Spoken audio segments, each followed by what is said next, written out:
एक बार लोहे की दुकान में अपने पिता के साथ काम कर रहे एक बालक ने अचानक ही अपने पिता से पूछा, पिताजी, इस दुनिया में मनुष्य की क्या कीमत होती है। पिताजी एक छोटे से बच्चे से ऐसा गंभीर सवाल सुनकर हैरान रह गए।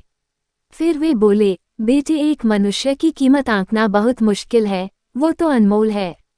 बालक ने पूछा, क्या सभी मनुष्य उतने ही कीमती और महत्वपूर्ण हैं? पिताजी ने उत्तर दिया, हाँ बेटे। बालक के कुछ पल्ले पड़ा नहीं। उसने फिर सवाल किया, तो फिर इस दुनिया में कोई गरीब तो कोई अमीर क्यों है? किसी की कम इज्जत तो किसी की ज्यादा क्यों होती है? सवाल सुनकर पिताजी कुछ देर तक शांत रहे और फिर बालक से स्टोर रूम में पड़ा एक लोहे का रॉड लाने को कहा। रॉड लाते ही पिताजी ने पूछा, इसकी क्या कीमत होगी? बालक ने कहा, लगभग 300 रुपये। पिताजी ने फिर पूछा, अगर मैं इसके बहुत से छोटे छोटे कील बना दूं, तो इसकी कीमत क्या हो जाएगी? बालक कुछ देर सोचकर बोला, तब तो ये और महंगा बिकेगा, लगभग 1000 रुपये का।